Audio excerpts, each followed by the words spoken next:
Hi there. Well, following on from my webinar the other week, we've had a number of people asking about Kata Bunkai and why I upset some karate people on the webinar and all of that sort of stuff. Well, one, I didn't mean to upset anybody, and two, I only spoke the truth as I see it. So, Kata Bunkai.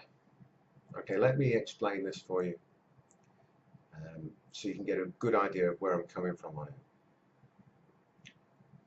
When we first started teaching pressure points and things like that, we normally started with teaching Kata Bunkai. I spent much of my time going to various karate schools throughout the UK and Europe, usually Shotokan, but a mixture of schools, lots of different styles, and explaining to them how their kata worked in a self-defense situation, sometimes even in a sporting situation, and incorporated the pressure points into that Kata Bunkai so they could get a much clearer understanding of what all these silly little moves were for.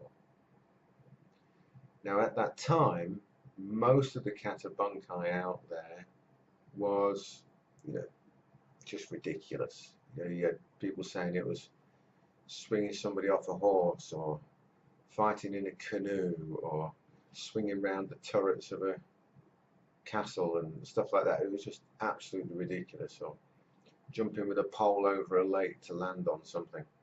I mean, it was just mind-bogglingly stupid. And yet, high-ranked, highly respected karateka were spilling this stuff out as if it was gospel. And I think they actually somehow genuinely believed it. Or if they didn't, then they're worse than I thought they were. I even had high-ranking, I won't mention any of their names, high-ranking Japanese instructors who were saying that there was only one piece of bunkai in this one particular kata.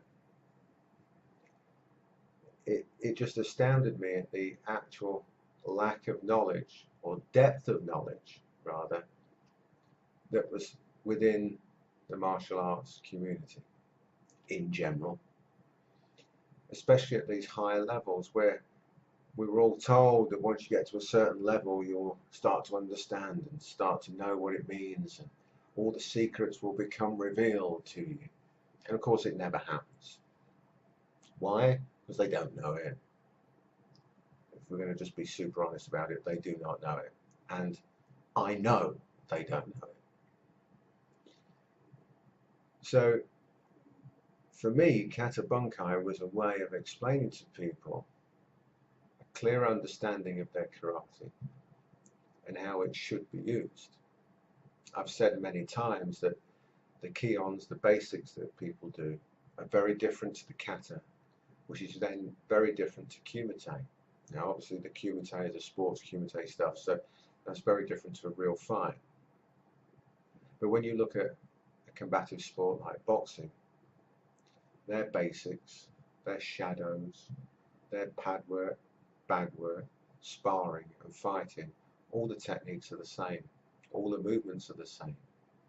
So they're in effect learning one art, and a karateka is really learning three. He's learning his kions, his kata and his kumite, none of which really resemble each other.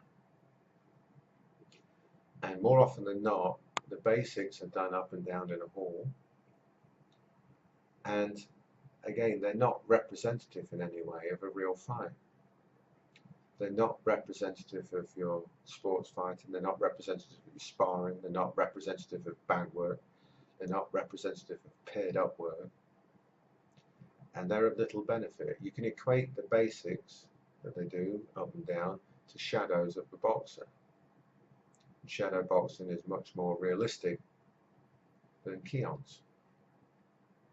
So it wasn't just kata that I was having a go at, I was having a go at the whole system, the way it's taught. And to my mind, it's still being taught incorrectly. Kata has its place, of course, but it's a limited place. we no longer have to rely on passing things down generation to generation in that form because of things like video, books, etc., that we now have, the internet, where you can see stuff happening, you can learn it far, far quicker. You've got so much more access to information. And with this access to information, there's no excuse for the lack of knowledge within most martial arts schools. The lack of understanding of what the kata could be used for, and indeed should be used for, it's terrible. It just shouldn't be happening. And too much emphasis is put on the performance of the kata, the aesthetics of the kata, rather than the application of the kata. I don't per se teach kata anymore. I will teach what the individual little moves could be used for. I won't say what they mean, but what they could be used for, and show them in training, and they can be used in a sports fight and also, of course, in a real self-defense situation. And that to me is of much more benefit than being able to perform a kata nicely for your next grade, because that does you no use in a sports fight and no use in a self-defense situation. But understanding what individual parts of that kata can and should be used for, and being able to use them, is of great use to you. And that was my argument with Kata Bunkai. We see out there, still to this day, all this rubbish of blocking a chair block, and this and that and the other. What? Seriously? You're still saying this rubbish? And people are believing it? If it was told to somebody with absolutely no experience of martial arts, but they'd had a couple of street fights, they would just look at you in disbelief. But as people get involved in the martial art and they get sucked into it, somehow along the line, their thought processes change and they start believing all this hype, all this rubbish, and somehow it perpetuates.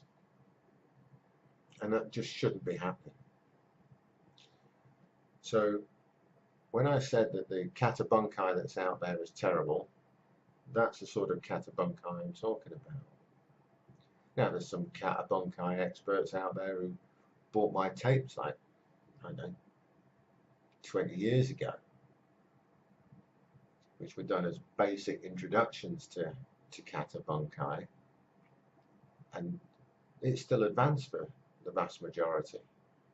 Some of the stuff that we left behind years ago, these people are still to discover, and that's not being big-headed, it's just the way it is. The principles that you need to understand kata are actually very, very simple, and we've broken them down before many, many times. It's purely this simple. This is the way I put it. If you look at a move and you've achieved that move in a real fight, in a sports fight, whatever, if you've achieved that move and it looks like a certain move out of a kata, okay, that's what it is. Let's keep it that simple. If it looks like it, then odds are that's what it is. Now the only person who really knows what it's supposed to be is the person who invented the kata, as long as they invented it for a combative reason rather than aesthetic reason. And we can't ask them because they're not around and they didn't tell anybody. So we can only work out our best fit guess, and our best fit guess is the only thing we can do for what will work in a fight anyway, because it's always a guess. I wrote about this 18 years ago, something like that, saying how everything is just a guess. And you know, again, a lot of people haven't looked at that and taken it forward. They've just looked at it, oh, it's a guess, okay, and walked past it. It's like that old thing, if you stumble over the truth, get up, brush yourself down and carry on walking as if nothing had happened. Everything's a guess. because nothing's 100%. Right? And it's the age-old thing again, paraphrase an old boxing thing. All the plans for a boxing fight work until you get punched in the mouth. Everything is great until you try to use it. It's all just a guess. But our job is to make the guess so good, so accurate, that the chances of that guess being right are very, very high. And that's all we can do, is make our guess as best we possibly can. Because after all, like I said, it's all a guess. And it's exactly the same with your Kata Bunkai. It's a guess. Okay? If it's obviously a very low percentage guess, and you're struggling to make it work even when you've got total compliance with your training partner, or he's standing out there with his arm out like that while you're doing all loads of stuff around it, you're pretty sure it's a load of old rubbish and it's not going to work. It's got to be done in the same way that all your sports fighting techniques are done and all your self-defense stuff is done, with somebody moving, with somebody actually trying to get back at you. Obviously, when you're first learning, you've not got that. Somebody's trying to take your face off. You're training it, you're learning it, you're drilling it. And anybody who knows what to do with training and drilling, you start light and build your way up until you can do it against somebody resisting. And that's what you've got to be able to do with your Kata Bunkai. It's another phrase that we used years and years ago. It's in the book I wrote, but years ago. It was in articles before the book. It's this simple. When you're teaching a bit of Bunkai, or you're learning a bit of Bunkai from somebody, here's a simple question. Would you bet your life on it? That's it. Would you bet your life on it? Now if somebody's going to take that bet, they've got to be a bit of an horrible git. But you understand where I'm going with it. Is that technique that you're being shown, is that Bunkai that you're being shown, something that you genuinely believe you could use?